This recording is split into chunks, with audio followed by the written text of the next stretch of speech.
Strikes on alleged Venezuelan drug boats are causing concern on Capitol Hill. Some lawmakers say they have not received enough information. Yeah, that includes Virginia Senator Tim Kaine and fellow Democratic Senator Adam Schiff and a Republican, Rand Paul. They are forcing a vote on a war powers resolution. If it passes, that resolution would prevent the president from attacking Venezuela without congressional authorization. Here to tell us about the response on the Hill is Sunrise's Trevor Shirley. Trevor, the president has said we are at war with narco-terrorists, though there has not been an official declaration. But there has been a bit of a war of words over the weekend between him and the Colombian president. Yeah, and in terms of Congress, you've got these lawmakers who are stepping up and saying, the president can't really act unilaterally like that, and that's why you're hearing these calls from a lot of Democrats and even some Republicans who are saying that Congress needs to get more involved if the U.S. is going to continue to escalate these military strikes against these alleged drug boats and potentially even targets on the ground in Venezuela. Meantime, the president said yesterday that he's accusing Colombia's president, Gustavo Petro, of being an illegal drug dealer. He's threatening to immediately cut U.S. funding to the country. As a Republican senator said, the U.S. would soon announce major tariffs on the country. Yeah, I think that the tariff issue goes in line with the president's strategy against other countries as he's trying to kind of get them to do what he wants. I think that's playing out here.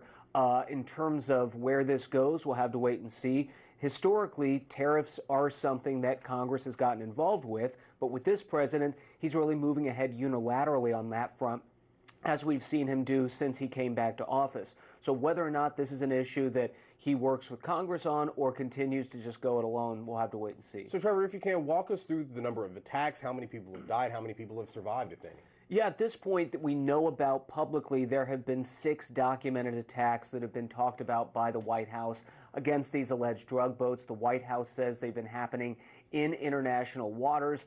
There are some questions about where those boats were heading. That's part of the justification of the White House, what the White House has used to take these attacks or to make these attacks.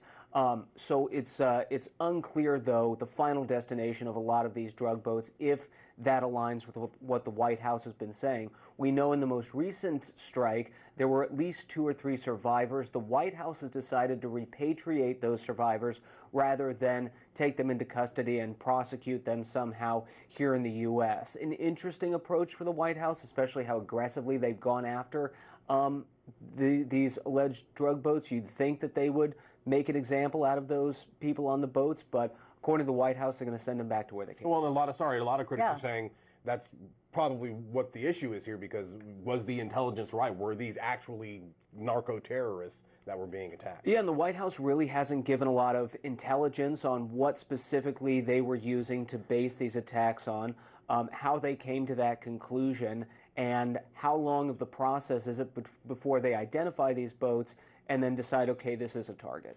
So critics like Senators Tim Kaine and Senator Rand Paul, they're concerned that we don't know who are on these boats. We don't even know who these 2 people are really that are being repatriated. Here's what each of them had to say about this broader issue.